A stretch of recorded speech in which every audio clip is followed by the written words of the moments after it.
Dia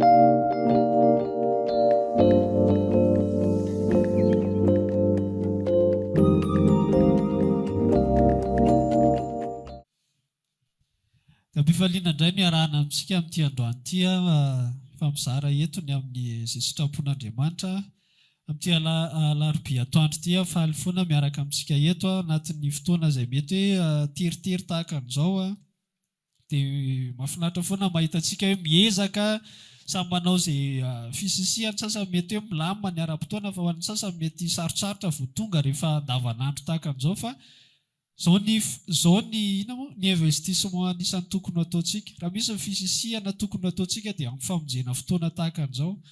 Rehefa zavatra hafa dia mahavita misisika tsika rehefa hoe misy fivorim-pianakaviana ohatr'izao na tsy afaka ary dia mamoa satria important ilay fivorim-pianakaviana indray mandeha isato. Dia anisan'ny zavatra tokony hisisihantsika ny ohatr'izao raha mbola azonao atao rehefa misy moa fotoana hoe tsy afaka mihitsy dia afo izay fa raha vao mbola misy ny fisisihana afaka atao fandaminana na fampandeferana zavatra afaka ataontsika dia ampaherezintsika amin'ny fotoana tahaka an'izao. Nao maki teny anankiroa tsika anatin'ny Baiboly ao, Galatiana 5:1 vakiantsika izay teny efa famakintsika eto ihany na mino koa efa tsy vaovao aminao. Galatiana 5:1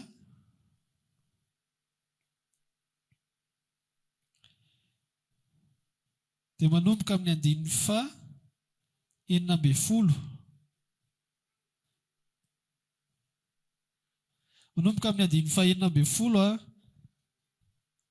sy ny 7:20 dia avy eo tsika mitsambikina any amin'ny 12:20 avy eo. Rehefa hitantsika dia ndao araka vakiantsika hozy hoe amin'ny anaran'i Jesosy, fa hoy izao, mandehana araka ny fanahy dia tsy hahatanteraka ny filan'ny-nofo ianareo. Fa nofo manohitra ny fanahy ary ny fanahy manohitra ny nofo ary mifanohitra izy roa mba tsy azonareo manao izay zavatra tianareo. Fa raha tarihin'ny fanahy ianareo dia tsy mba ambanin'ny lalàna. 12:20 Fa ny vokatry ny fanahy kosa dia fitiavana, fifaliana, fiadanana, faharipo, famoram-panahy, fanaova-tsoa, fahamarinana, fahalemem-panahy, fahononam-po, tsy misy lalàna manohitra izany. Fa izay an'i Kristy Jesosy dia efa nanombo ny nofony mba amin'ny faniriany sy ny filany teo amin'ny hazo fijaliana. Raha velon'ny fanahy isika dia aoka andeha araka ny fanahy. Teny anankiray Romanina 4:12 tena andin'ny 17 ihany. Romanina 4:12 dia andin'ny 17 ihany hozy izy ny soratra hoe, fa ny fanjakan'Andriamanitra dia tsy amin'ny fihinanana sy ny fisotroana, fa fahamarinana sy fiadanana ary fifaliana ao amin'ny fanahy masina. Ireo teny anankiroa ireo aloha ety am-piandohana fa tsy haiko na isy hafa ihany rehefa hanampy anazy. Fa ny zavatra ifampiresantsika androany, zavatra ataoko eo mifanohy kely amin'ny zavatra andresahana tamin'ny heriny teto. Ina andresaka teto tamin'ny heriny? Fanjakan'Andriamanitra. Dia mizara roa ilay fanjakan'Andriamanitra hozy izy ilay fizarana teto. Ny ampahany voalohany miresaka hoe ao amin'ny tontolon'ny fanahy ilay izy aloha, efa tanteraka, efa noentinao tsika, sa tsy izay ilay izy? Ilay izy. Amin'ny tontolo ahita maso ilay izy mbola andrasantsika ny fiaviany eto. Dia ataoko hoe mifanohy amin'izay zavatra izay no fampiresantsika eto mihitsy hoe mety tsy fampianarana ny eto fa fampaherezana kokoa ngamba ny androany ny resahako amintsika hoe le fanjakan'Andriamanitra ao amin'ny tontolon'ny fanahy iny dia efa nisokafanao atsika ilay izy, efa noentinao tsika, efa nomena fahafahantsika hiditra ao dia hisitraka ilay izy, tsy hoe miditra ao fotsiny fa rehefa miditra ao ianao dia misy zavatra be da be sitrahanao ao. Ohatrany hoe rehefa miditra mpikambana amina gropy anankiray ianao dia tsy hoe membre fotsiny fa misy benefisy be da be hoentin'iny. Ohatra rehefa ohatra izao raha mpikambana hostia ny mpiasa dia tsy hoe mpikambana fotsiny dia manana badra dia izay, fa inona misitraka be da be mahazo fanafody mahay maipoa ny consultation tsy andoavam-bola ohatrany hoe mandeha cabinet normal ianao dia any ianao mandoha vola fa rehefa mpikambana any ianao dia mahazo mahay maipoana ny fitsaboana tsy izay ilay izy tsy miditra mpikambana fotsiny fa misy zavatra sitrahanao ao dia ohatr'izay koa ilay fanjakany lanitra ampidirana antsika hitondrany Jesosy antsika rehefa voavelany helokontsika dia hatsangana ho zanakitsika dia hoentiny ao fanjakany lanitra tsika dia tsy hoe momby raha fanjakany lanitra fotsiny dia manana baditra ianao hoe za momby rato fa misy zavatra be da be anisan'izany ireo zavatra ireo izay isitrahantsika manomboka aty ambonin'ny tany fa ina amin'izay no resantsika androany hoe ireo zavatra ireo zava-panahiny izy ny zavatra rehetra sitrahantsika ao dia tsy maintsy ao amin'ny tontolo ara-panahintsika no misitraka azy raha verina amin'ilay ohatra teo mahafinaritra be ny misitraka ilay hostia rehefa hoe misaky ny salama dia tsy miferitraina amin'ny resaka vidina fanafody sy ny sisa ianao fa iny foa ianao rehefa miala ao ohatra hoe voarokana tsy fantatro dia efa tadio fa tsy arovana fotsiny ny sisa fa tsy afaka misitraka n'intsony ianao mbola efa voafafa ny anaranao raha miala tsy momby ratsony ianao dia iny foa ianao mila miverinao andray ianao raha te hisitraka ilay izy dia ohatr'izay koa ilay zavatra ara-panahy resahana antsika eto hoe ny fiarahana amin'i Jesosy aloha amin'izao mandrapatonga n'ilay fanjakany hita tonga eto amin'ny tontolo hita maso dia ao amin'ny tontolo ara-panahy tena iainantsika azy ka ina ny zavatra fampirisihana sy fampaharezana iainantsika androany mila mazoto miditra ao tsika dia izay tsika vao misitraka n'ilay benefisy rehetrarehetra eo izany hoe raha fitinana hoe tenena fomba hafa dia ilay tenen'ny ten'Andriamanitra hoe mila olona araky ny fanahy no misitraka zavatra ara-panahy tsy olona araky ny nofo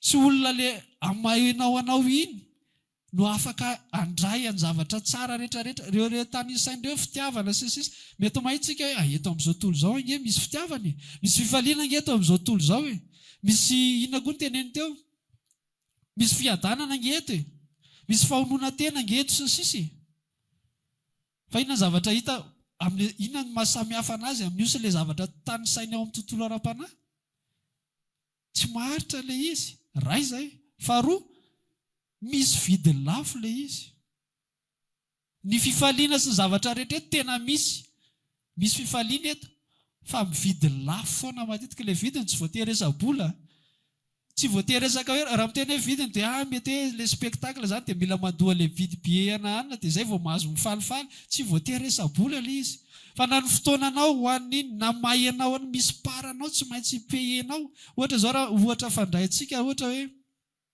anisan'ny référence anao hoe olona faly miadana sy ny sisa dia ny olona manana raha materialy hoe manana trano ianao tsy miasa saina hofa-trano ianao manana fiara ianao tsy miasa saina n'izany hoe raha tratrariva ty Analakely moa izany dia aiza izany ny bus zao aiza zao mety mahazo fa milamina zavatra rehetra fa ny vidiny iny misy asa mafimafy takiana izay vao tonga amin'iny hafa ny resaka hoe lovaina tamin'ny dadabe sy ny sisa na lovaina ry mbola misy entretien sy ny sisa tsy maintsy atao amin'iny ny taratasy sy ny sisa ny hetra sy ny sisa fa tiako tenena aminao iny zavatra rehetra afaka azo fa mividiny dia le ao amin'ny tontolon'ny fanahy tsy hoe maimaipoana sao dia izay mahatsara n'ilay fivavahana ao maimaipoana ny zavatra rehetra azo maimaipoana tsy maimaipoana ilay izy fa nisy ny vidy ilay izy mba hahafahanao misitraka tao misitraka n'ilay izy nisy ny vidy ho anao raha tokony ho izy tsika araka ilay fitariana teo olona tsy mendrika any andray nininina avy amin'ny tompo tsy tokony hanana an'izany fahafahana na nivavaka amin'ny arany fa taloha ny fivavahana izany mandalo mpisorona ianao dia mitondra ny fanatitra ianao dia mpisorona no manao ny fifonana ao anao any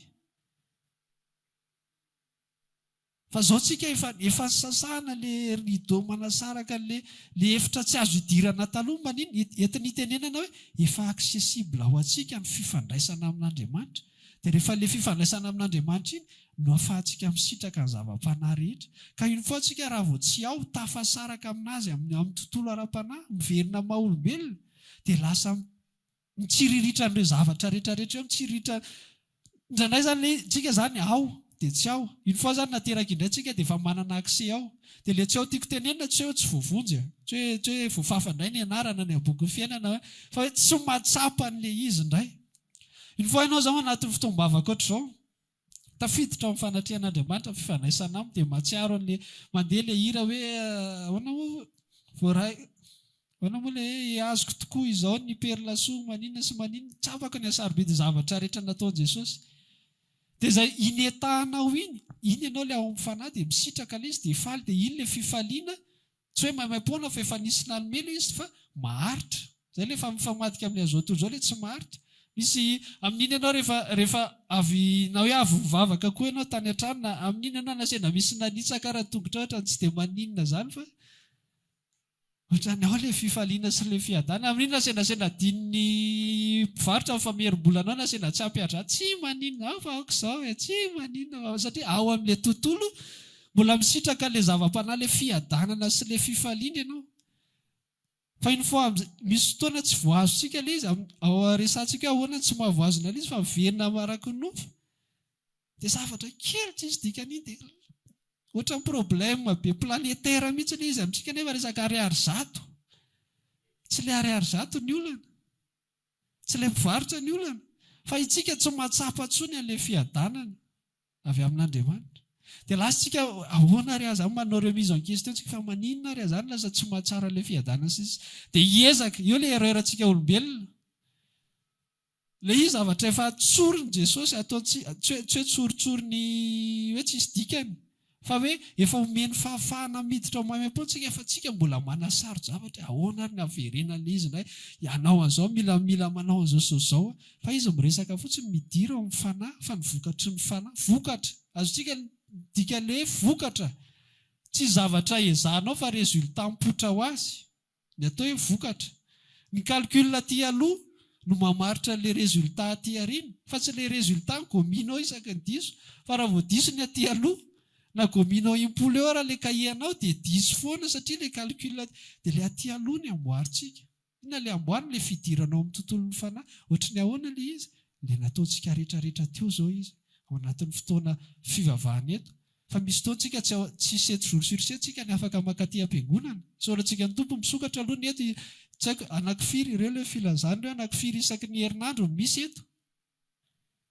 Fa ankoatran'izay manana fahafahana izay ilay hoe efa nisokafana ilay izy dia ianao directement afaka miditra ao amin'ilay tontolo ara-panahy foana amin'ny firesahanao aminazy, amin'ny fifehezanao an'io saina io, dia amin'ny fitenenanao hoe amin'ny fotoana henonao hoe manomboka miverina izany maha-olombelona rehetrarehetra izany, manomboka tsy manana fiadanana intsony, dia efa karazana alerte ireny miresaka aminao hoe efa tsy misitraka ilay bonus tokony ho anananao intsony ianao amin'ny tontolon'ny fanahy. Dia nanao ezaka inona eo ary ianao hoe ilay olona tsy mahasosotra anahy dia aleo za hivily lalana. Tsy ilay olona iny ny problème. Za tsy handalo amin'izareo intsony. Raha vao mandalo ao dia tsy maintsy mivoto foana ny foko. Tsy ilay olona ao ny problème. Fa ianao tsy misitraka an'ilay zava-panahy ilay mampisy fiadanana, mampisy fitsarana, mampisy fahonoana teny. Maninona isika ny tsy mahono teny? Tsy ao amin'ny fanahy tsika. Taloha za isaky mamaky an'io ny fahazokan'io Galatiana 5:5 io dia resaka ilay teneniny eo ambony eo foana resaka fanoherana ny sitrapon'ny nofo. Tsy diso ilay izy. Izany hoe isaka mamaky an'io izany dia hoe ohatran'ny hoe karazana hoe formule izany mba tsy hampivoaka ilay asa nofo rehetrarehetra, dia io ny formule mila olona araka ny fanahy dia amin'izay dominer ilay maha-olombelona anao. Tsy diso izay. Heviny io anankiray izay, fa ny heviny anankiray koa dia izay mihitsy hoe ireo zava-panahy ireo efa accessible amintsika. Fa mila ao amin'ny fanahy tsika vao misitraka an'ilay izy. Ka raha miresaka ny ten'Andriamanitra tamin'ny heriny hoe ilay fanjakan'Andriamanitra efa ampidirana antsika ao amin'ny tontolon'ny fanahy, efa tanteraka ilay izy. Efa natomboka ao anatintsika ilay izy ilay Romanina hoe tsy amin'ny resaka fihinanana sy fisotroana. Izany hoe ny tenenina tsy resaka zavatra tandremana hoe tsy mahazo manao an'izao sy izao. Dia izay natao ao amin'ny fanjakan'Andriamanitra rehefa voatandrinao reto. Fa resaka maninona? Ao amin'ny fanahy masina izy fiadanana, ao amin'ny fanahy masina fifaliana, ao amin'ny fanahy masina tsy maintsy sy mifandray foana eo. Be da be ny olona mahatandrina zavatra be da be fa tsy miadana, tsy manana an'ireo vokatry ny fanahy ireo, tsy misitraka an'ireo. Be da be ny olona mahatandrina zavatra hohanina, mahatandrina fiakanjo, mahatandrina fiteny, mety resy lavitra be tsika. Fa izy tsy hitanao ahoana ny fiadanana. Indray raha lasa vesatra ho anazy ilay ezaka hitandrina ny zavatra iny, lasa au lieu dia zavatra manafaka anazy Ny fiarahana amin'Andriamanitra masy dia izy manafaka antsika. Izay ilay marina rehefa fantatrareo dia marina manino izy hanafaka anareo tsy ho andevo iny. Fa ilay izy rehefa dinianao ry zareo manotandrina ilay izy. Fa lasa zavatra mameh anazy indray ilay izy sa tsy zavatra manafaka anazy. Dia izaho resaka amintsika androany io izy ny Romanina teo hoe tsy ao amin'izany intsony. Izay ilay teneniko hoe tsika izany tiana sarotra ilay izy na hiverina ahoana ny azoko an'ilay izy, ilay fanjakany lanitra. Izao avy ilay tsy tokony atao. Izao avy ilay tokony ho atao ihany koa amin'ny lafiny iray. Dia heveritsika hoe izay ny azoana ilay izy. Fa hoy izay teo hoe ilay izy nge fa nisy, hoy izay ilay fampianarana tamin'ny heriny, ary toy izantsika androany fa nisy napiditra ao ianao. Fa uniforme fotsiny ianao ao dia anjaranao mijanona eo amin'io toeranao io ao amin'ny fanahy. Izany hoe ianao izany ampidirina, fa ilay mijanona amin'ilay plasinao mba anjaranao kosa. Ianao fa ampidirina maimaimpoana, ka raha toy moa ianao ny ampidirina tao, fa ilay mahatonga anao mitazona ilay toeranao olona araky ny fanahy, mba misy participation anao amin'izay. Aiza kosa dia izy daholo ny anao rehetrarehetra dia tsisy tsirony amintsika raha vao ohatra ka omena daholo ny zavatra rehetrarehetra dia maimaimpoana dia mona aminainy be eo satria tsisy ninina ataonao. Misitraka fotsiny izany dia izay mila sitrahantsika ilay izy. Fa inona ny participation? Menantsika maimaimpoana ilay izy, fa inona ny participation antsika ao anatin'ilay izy? Raha te hisitraka ilay izy ianao dia mila mitohy, miazona ny toeranao io amin'ny alalan'iny, amin'ny mahatonga anao olona araky ny fanahy foana. Ohatry ny ahoana ilay izy? Anisany ozy tsika teo amin'ny famonjena fotoam-bavaka fa fomba rainy fa ilay fifandraisanao amin'Andriamanitra foana mihitsiny. Andriamanitra dia fanahy ozy izy.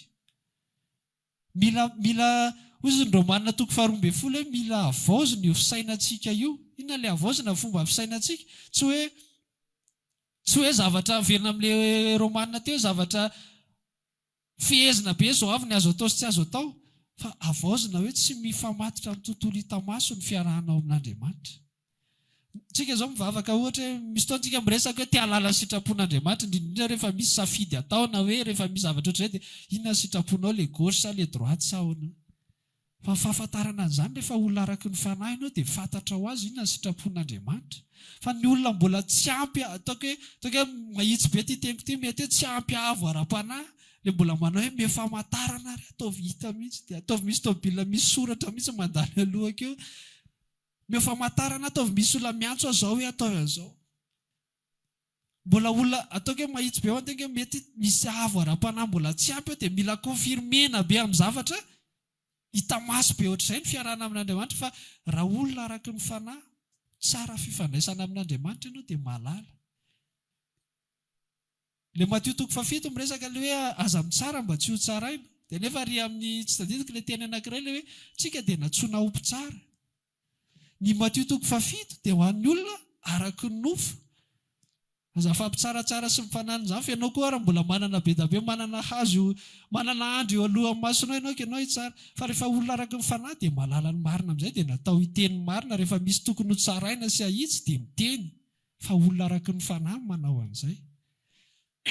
Ny tiako tenena hoe olona araky ny fanahy dia afaka manitsy ny zavatra rehetra, mitsara ny zavatra rehetra, mampafantatra hoe inona ny marina sy ny tsy marina. Fa rehefa mbola olona araky ny nofo dia tena tezaina amin'izay mihitsy aza fampiteniteny aloha. Ianao nga marina, ianao nga tanteraka angany ianao, andry zareo. Fa itsika natsoina ho araky ny fanahy. Izany tsy teny hoe tonga dia mifampitsaratsara izany no objektifantsika, fa olona araky ny fanahy ny tanjontsika. Rehefa ao tsika dia malala amin'ny fotoana inona tokony hanitsy ny ralahako, amin'ny fotoana inona tokony hampahery azy kosa, amin'ny fotoana inona ny teneniko azy, na hoe amin'ny fiainako inona ny safidy tokony ataoko eto. Rehefa olona araky ny fanahy dia tsy miandry an'izany famantarana be ohatr'izao. Rehefa olona araky ny fanahy tsy hitombo fitiavana amin'izaniza intsony, fa za manam-pitiavana ao amin'Andriamanitra. Mahatonga karazan'olona mbola hiheno be nge ireny fahabangana fitiavana ireny. Za tsy hoe manome tsiny, fa mety hoe manana bagage na tantara tany aloha hoe tena mety hoe ray aman-dreny tsy nanao izay tokony ataona tsy fantatro. Fa izany rehetrarehetra izany rehefa tonga ao amin'Andriamanitra, rehefa hoentiny ao amin'ilay fanjakana ao amin'ny fanahy ianao, dia misy an'ireo ka na inona banga tany aloha dia kombileny. Fa ny problème antsika te hazo an'ilay izy, fa tsy te ho ao amin'ilay tontolo mahazo anazy. Izany hoe tiantsika olona mandeha ho azy amin'izao, tsika olona araky ny nofo ny tiako tenena amin'ilay mandeha ho azy, fa tiantsika sitranina ilay tokony sitranina, izay ilay blessure tamin'ny lahady heriny. Sy trano fotsiny fa zany efa ato amin'ny tokotaniko ihany ny lalao. Ina ilay tokotaniko ilay eto amin'izao tontolo izao sy ny fiainana eto ihany maharevo anahy. Fa ny fiarahana amin'Andriamanitra midira aloha ao ianao. Mataovy izay tonga anao olona araka ny fanahy, miresaha aminy, mivavaha mameno toriteny mampitombo anao ara-panahy, mivavaha ataovy izay atonga anao tafaray aminy, tsy resaka adiny iray na fefakadiny na 10 minitra, fa resaka kalitean'ny vavaka. Ataovy henonao mihitsy hoe ozy ilay tonkiriny tsy hialy eto izahay, raha tsy tonga eto ianao, raha tsy tafaray aminao. Fidongian'i Jakoba hoe tsy havelako ianao, raha tsy tahinao, raha tsy tafaray aminao. Ka raha 10 minitra, fa 10 minitra tena henoko na tafaray aminao, izay aloha ny afaka nataoko. Raha riva mety manampy na fotoana fa izay. Fa misy fotoana adiny iray, fa adiny iray miova foana fotsiny position, mandohalika kely indray dia mitsangana kely, fa lohanao mihodinkodina tsy tafantoka mihitsy, dia ozy ianao avy eo hoe navita vavaka adiny iray. Izay adiny iray isan'andro mivavaka. Fa raha dinihana ilay adiny iray ve tena natonga anao tafiditra tao amin'ny fanjakan'ny lanitra? Sa ny sainao, ny vatanao nandohalika teo, fa ny sainao tena mbola problème any ampiasana. Nisy virgule iray adiniko tao amin'ilay calcul tao izao. Ianao nefa mandohalika dia ny olona mijery anao tena mivavaka ihany. Tena azengelenina mihitsy izy aloha, fa fotoanany sy ny tompo io. Fa ianao mamaly hoe tena nisy qualité ve? Tsy resaka halavany ilay izy, tsy resaka position ilay izy hoe mandohalika sa mitsangana mety kokoa, fa resaka hoe izay fomba hahafahanao tafahoana amin'Andriamanitra. Misy fotoana ianao tsy maintsy mety eny an-dalana eny, fa mandeha ny vatanao eny, fa ny sainao mety, ny ao-ponao mety afaka tafiresaka amin'Andriamanitra. Matsiaro toriteny ianao eny an-dalana eny, tafiteny aleloha tampoka ianao, dia aza raharahiana izay meme, fa sorin'ny tompo hoe afaka tafahoana tamin'ny tompo tao anatina toriteny tadidinao ianao. Tsy resaka formule zany izy, fa resaka izay ilay varavarana efa sokafana, dia izay fomba rehetrarehetra ahafahanao miditra ao amin'ny fanjakan'Andriamanitra ara-panahy dia ataovy. Fotoam-bavaka ve? Isisio izany. Fotoana hitokanana ho any an-trano ve? Ataovy izany. Fianona toriteny ve? Ataovy izany. Raha ianao izay no manampy anao. Fiderana hira ve? Ataovy izany. Izay rehetra ahafahanao miazona ny toeranao na metrahana anao amin'ny fanjakan'ny lanitra dia tokony ataonao izany. Aferiko ilay izy hoe ilay fampidirana antsika ao, napetra antsika, nomeny entrée gratuite, fa ilay miazona ny toeranao anjara antsika. Une fois mety tafivoaka kely tsika noho ny amin'ny mafimafy ny asa androany, dia nandeha be tany ny saintsika sy ny fontsika, na nisy olana tsy maintsy ihany. Izay aloha rehefa izay mbola eto ambony tany, fa une fois ianao tonga saina hoe tafavoaka izany, dia eo ianao dia ataovy izay hiverenanao olona araka ny fanahy. Eo dia ataovy izay hitadiavanao an'ilay Andriamanitra ao amin'ny fanahy. Fa ao amin'ny fanahy no ahafahantsika misitraka ny zavatra rehetra avy amin'Andriamanitra. Nataoko ireny fahatsapana ny famelan-kely, ka tsy zavatra hita ety ivelangely izy amin'ny voalohany. Tsy hita hoe hatramin'izay nahavovela heloka andriana izay nahazo azy takolaka mihitsy. Raha izany dia izay ngamba tsy voavela heloka andriana. Antsika efa matotra be amin'ny zavatra hita maso be hatramin'izay nanivavaka. Iny koa moa anisan'ny zavatra hitantsika ny vavaka ao andriana dia nanomboka nentinety mihitsy ny fiainany, ny palitaon'ny zareo, fa tsy ilay misy zaitra amin'ny tampony ireny tsofa efa niova. Famatorintsika ohatr'izany dia everintsika hoe izay olona ankasitrahany ireny satria nentinety tokoa ny fiainany. Fa zava-panahy no hisitrahantsika ny zava-panahy rehetrarehetra ao amin'Andriamanitra, ao amin'ny fanahy. Za tsy miteny hoe tsy mikarakara ny fiainana ara-nofo Andriamanitra. Za tsy miteny hoe tsy miraharaha, tsisy raharahin'Andriamanitra ny fiainana ara-nofo mihitsy. Za fa zava-panahy, zava-panahy. Izay mahazo anahy amin'ny ara-nofo izany dia hatrehako ity, fa za amin'ny fanahy. Andriamanitra mahalala izay tokony ho an'ny zanany. Ny ara-nofo fantany iny, ary fantany hoe inona ny ilaintsika androany. Efa niteneniny foana iny hoe rehefa manan-kitafy, manana hosotrona, manana hoanina, dia efa misaorany ray aloha. Izay tombony ao aorianan'izay, izay sahaza ho antsika izay tokony ohatr'izay, bonus omeny eo ihany izany rehefa avy eo. Fa ny bazy anazy miantoka an'iny aloha. Mbola resahany izay mampanahinao rehetrarehetra, apetrao amiko ny fanahinareo rehetra, fa izany ihany izany. Fa ianao maninona? Inona eo ambony moa sa eo ambanin'izay verset izay apetrao amiko? Ny devoly fahavalonareo dia maninona hoy izy? Ka ny devoly tsy izy tsy ety amin'ny tontolo hita maso ny resahantsika an'izany, fa tontolon'ny fanahy. Izay ilay tenena hoe tsy ilay olona ny problema, dia lazainao fa misy zavatra ampiasain'ny devoly ao, hanetsihana anao, hisintomana anao, hivoaka tao amin'ilay tontolo misitraka ny ny fanatrehan'Andriamanitra sy misitraka an'ilay tombontsoa rehetrarehetra sy tomony ianao hivoaka dia tsy délivrance amin'ny vahaolana. Ataoko délivrance izay manafitohana ana rehetrarehetra. Andany andramo ary dia tantara ho anay toyany avy eo. Dia nanafitohana anao rehetrarehetra dia tsoy amin'ny anaran'i Jesosy dia tondroy ohatr'izao daholo. Fa inona ny solution? Verena ianao amin'ny fanahy. Verena ianao amin'ilay misy miaro ny fonao amin'ny fiadanana. Verena ianao misy an'ilay mahatonga anao hanana fahonoana tena. Manintsika tsy mahon tena amin'ny inona moa zavatra distraction rehetra eto amin'izao tontolo izao. Dia miady be mihitsy ahony tena, mila mahony tena. Ilay izy efa sokafana maimaimpona, ndana mivavaka. Ndana mivavaka rehefa inona tsy voatohatra ao ny zavatra anankiray fa tena tsy manana fahonona tena amin'ny zavatra anankiray, tsy haiko na telefona ohatra na télé. Teneniko anao tsy ampivavaka ianao zany fa tsy ilay télé ny olana. Tsy ampivavaka ianao zany fa tsy ilay telefona ny olana. Io isy eo foana io. Isy foana io na ho an'ny olona mivavaka na tsy ho an'ny olona tsy mivavaka, mitovy ihany zavatra ataon'ny Facebook, ny zavatra avoaka amin'ny Facebook sy ny telefona sy ny télé rehetrarehetra. Fa ny fiantraikan'ilay sy ny fahonoana tena tsy mitovy. Rehefa olona ampivavaka amin'ny fifandraisana amin'Andriamanitra tafiditra amin'ny tontolon'ny fanahy dia mahay mampiasa an'ity arak'izay tokony ampiasana azy, dia mahay mametraka an'ity amin'ny fotoana tokony hapetraka ity. Ary amin'ny zavatra rehetra fa tsy tia ihany ny asa ataoko amin'ny fotoana tokony hanaovana azy. Amin'ny fotoana tsy resaka asa izao dia hajanona ny asa. Izany ilay manana fahonoana tena ao amin'ny tontolon'ny fanahy. Ka iny foana tsy manana fahonoana tena, aza mandany hery hanana fahonoana tena, ampitombohy ny fotoana fivavahana, ampitombohy ny fotoana fifandraisana amin'Andriamanitra, dia hitanao fa tsy mampaninona anao tsony. Amin'ny fotoana mifonao mbola misy zavatra be da be ifamatorana dia marary be raha vovoakitika ilay izy, aza miezaka tetacheko amin'iny ny foko, dia ezaka ianao reraka eo fotsiny. Fa rehefa amin'ny tontolon'ny fanahy ianao dia misy fiarovana io fonao io, dia fantatra hoe tsy ino ny filoharan'ny fifaliako sy ny fiadanana.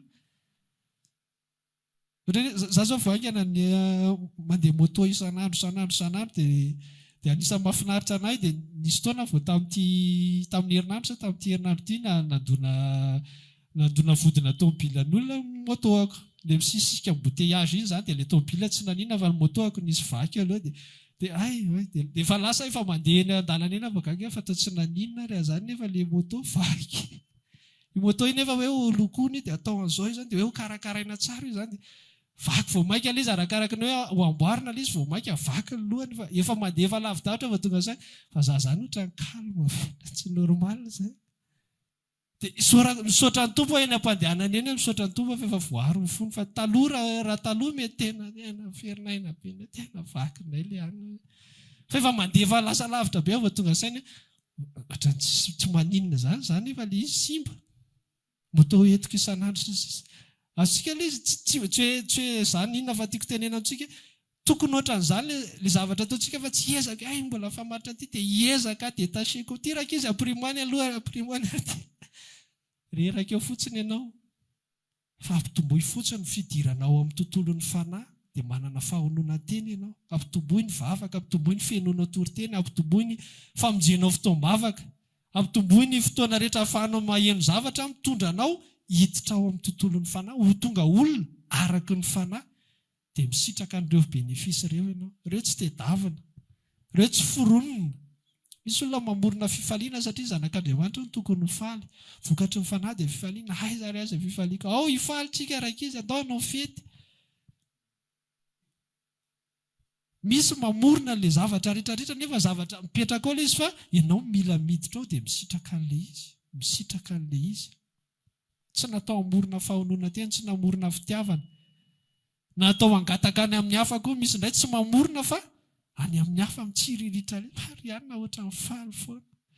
Manina Mariana ohatra ny olona tsy mamalala zany, tsy ampy fitiavana zany, dia miangotongoto fitiavana any amin'ny olona. Hafa ny hoe mitady fampaherezana amin'ny raha sanabavy hafa izay. Fa ilay tena hoe misy banga hitanao eny amin'ny olona foana ilay izy dia ianao maninona Mariana. Afaka hanananao reny rehetrarehetra reny fa tsy voatery ihany ianao. Fa ianao ny problème itsika tsy ao amin'ilay position ahafahana misitraka an'ilay izy. Tsy tsika eto olona araky nofo miaina be araky ny ohatra ny olombelona rehetra baikoa ny zava-misy eto fa sady te hisitraka an'ilay atso koa tsika.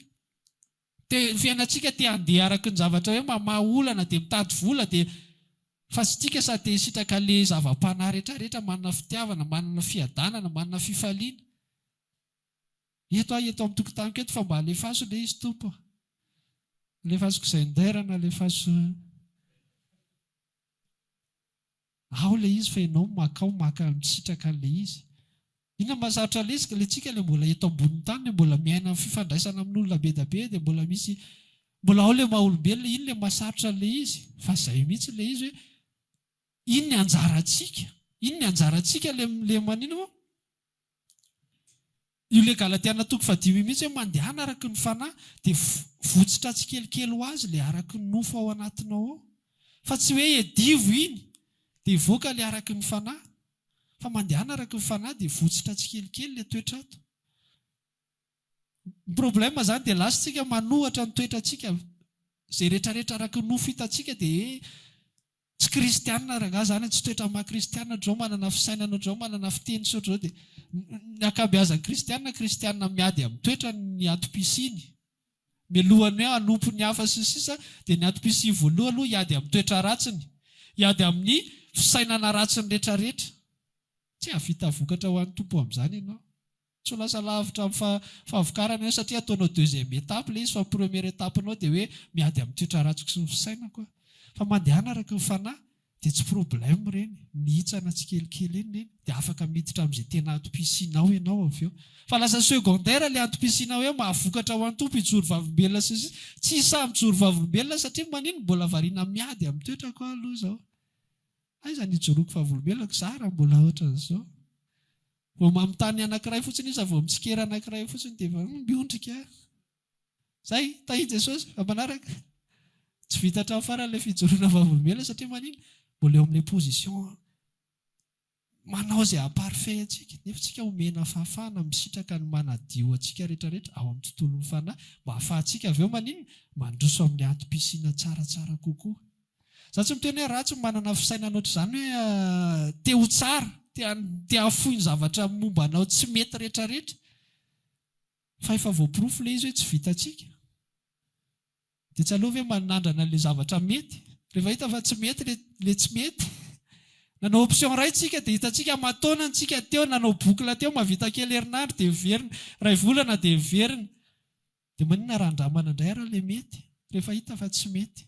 Andramindray ilay apetrao amin'ny tompo ny zavatra rehetrarehetra, dia midira ao, dia mifandraisa aminy, dia avy aloha izay zavatra tokony amboarina eny ho amboarina tsikelikely, fenao no mena atom-pisiana tsaratsara kokoa. Dia tsy intsony ny faridoanao isaky ny mihetsika.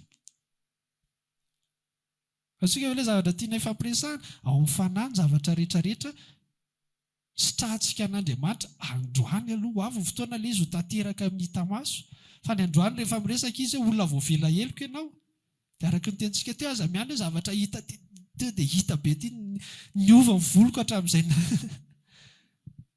Mitovy ihany eo amin'ny hita maso, fa ny fatsapanao ilay izy ao anaty tena hafa mihitsy izany olona mandeha. Mety samy lahatra be izy hoe fa hitanao tsy mitovy ilay iray natsapa ny famindrapon'Andriamanitra. Na mety bus 10 nandalo teo tsy nandray anazy ary, dia hitanao amin'izay fa samafany ty olona araka ny fanahy, ty olona araka ny nofo. Ilay zavatra mitranga mitovy ihany. Fa ilay fiatrehana ilay, satria manino ilay iray misitraka ilay zava-panahy resahana eto, manam-piadanana, manana fahonona tena izy, manana fifaliana izy ao. Fifaliana tsy azo ninina ozongozonina, tsy fifaliana baikon'ny sifra. Ohatrinona indray izao vidin'ny essence, tsy baikon'ny taratasy mivoaka avy any amin'ny any, ny affichage eo ampiasany eo no mibaiko ny fifaliana. Inona indray rety vao misy taratasy vao mipetraka eo amin'ny inona indray rety dia efa votsitra ilay. Fa raha olona araka ny fanahy sy taratasy filazana tokony vakiako fotsiny dia vakiako. Izay tokony ankatoaviko amin'io ankatoaviko, dia izay. Ny fifaliana atao anatiko tsy baikony iny, tsy ozongozonina iny. Ny fiadanana atoko anaty tsy ozongozonina iny, na inona vao avy notenen'ny olona tamiko teo. Fa rehefa olona araka ny nofo, mora manipulena kely. Hitanareo ohatra ilay manao ankizy kely milalao eny amin'ny plage ireny, manao château de sable. Tsara be ilay château fa rano mandeha kely ohatr'izao fotsiny dia mirotana. Ilay izy mety nandaniny adiny roa adiny telo, dia ohatr'izay koa tsika. Miezaka be tsika mamoaka karaktera tsara. Fa ilay avy amintsika iny hozy ny anabavy dia tsy maro. Misy zavatra kely anankiray fotsiny dia ilay karaktera finezahanao andro amin'ny maraina efa vita tapakandro tsy nanana fisainana maloto sy masosotra fa nisy zavatra anankiray nisy nandodona tondra vaovao tsy mahafinaritra fotsiny te dia nirodana ilay tapakandro manontolo nandaniana niezaka niaro ny fonao iny ohatra ilay chateau de sable ny ankizy kely ranomasina kely mandeha moratra dia mirodana ilay izy nefa nandaniany ady mifiry fa rehefa mifanahy ilay izy trano en béton fa tsy fasika ilay izy ilay tenenina izay maninona moa izay miaino ka tsy mankato dia olona manorina ny trano ambony fasika fa izay miaino ka mampiatra ilay teneniko dia eo ambony vatolampy ilay tafiotra sy rika mitovy izay ilay teneniko hoe zavatra iainantsika mitovy na olona araka ny fanahy na olona tsy araka ny fanahy aza mieritreritra ianao rehefa olona araka ny fanahy kosa aloha dia iova daholo ny zavatra rehetra hoe vao mijoro eo amin'ny arehan'ny bus ianao dia tonga ny bus dia malalaka be dia anao rery rehefa olona araka ny fanahy ianao dia vao hanina dia tonga dia malamina daholo ny zavatra rehetra ny any am-piasana tonga dia manaiky izay tenena zavatra ivelany mitovy na zanak'Andriamanitra na tsy zanak'Andriamanitra fa le tsy fihetsehan'ilay trano no nampiavaka azy ilay tranon'ilay ray rava tsisy fondation solide fa ilay tranon'ilay ray naharitra tsy azo ozongozonina tsy hoe ilay rano tato moramora kokoa tsy hoe ilay rivotra nitsoka tato mba mora nareo zanak'Andriamanitra nareo ilay sefinareo milamina be masonao ty ivelany mahita hoe milamina be sefinao fa rehefa ao ianao fantatra ilay olona ao mijoro olombelona fa tsy milamina be ny ao tsy reny ny olana azonao atao mivavaka ho an'ireny mba hiovan'ireny fa raha tsy hiova ilay izy raha tsy hanao an'izay raha Andriamanitra dia ahoana izy mantsy afaka manao afaka tsy manao amin'ny mahafangatahana azy dia afaka manaiky izy afaka tsy manaiky an'iny fa raha ohatra ny ao anatinao miatrika ilay izy ny amafisinao tsy hivavaka ho an'izany intsony ianao mety indray mandeha ao anatin'ny taona ianao ngamba mety hoe tena tovoka be dia matafavaka ho an'izay fa ny ankamaroa taona ianao tsy izany intsony mivavaka hoe hovay ho ihany nataovy an'izao any ihany nataovy an'izao anisan'ny marodrefy ihany koa izany ahafantarana olona aiza ho aiza amin'ny ara-panaraka mbola nivavaka ifandraisanao amin'ny tompo mbola izahanao fanovana situation foana mety hoe mahitsy be ve izany teniko izany fa izay aloha dia izay fandraisanao anisan'ny hamantarana anisan'ny référence ahafantarana avona ara-panahyn'olona anankiray ny karazam-bavaka ataony tsy mihaino vavak'olona sao dia tenenareo hoe izany vavaka teo akaikiny iny tsy mihaino vavak'olona fa ianao mandinika ny tenanao inona sujet matetika firesaka ao raha vao mbola fihazahanao hanova ilay rivotra sy ilay rano tsy maintsy handalo eo hoe mba ataovy moramora moa Jesosy mbola tsy assurenao zay ilay fondation an'ilay tranonao matoa ilay rivotra nentinao mavaka mba ataovy rivotra moramora rangaha fa rehefa assurenao ilay fondation an'io tsy problème anao izy cyclone ho na dimy misesy ao ara tsy problème tsy hivavaka ho an'izany ianao satria assurenao ny fondation an'ilay trano rehefa mifanahy ianao dia vonona hiatrika ny zavatra rehetra izay tokony hatrehana manana an'izay bagazy hiatrehana ny zavatra tokony hatrehana ary mahalala ny sitrapon'Andriamanitra koa satria mifanahy izy miresaka amintsika tsy misalasala intsony tsy mila manontany foana ny raha eto aho zao dia inona ny tokony ataoko pasteur ilaina ny pasteur sy ny sisa fa raha hiankin-doha foana dia mbola misy tsy milamy moa izay na tsona hitombo tsikelikely tsika amin'ny voalohany mety hoe izay aloha mety miankin-doha amin'ny pasteur be mihitsy aloha amin'ny voalohany fa rehefa mandeha fotoana tokony mitombo amin'izay mahalala tsikelikely zavatra mety hoe cas exceptionnel vao mandroso tsy haiko tena eto kosa tsy haiko dia mila mpampianatra eto mila mpiandry eto mila mpanolotsaina eto fa zavatra kely rehetrarehetra dia tsy haiko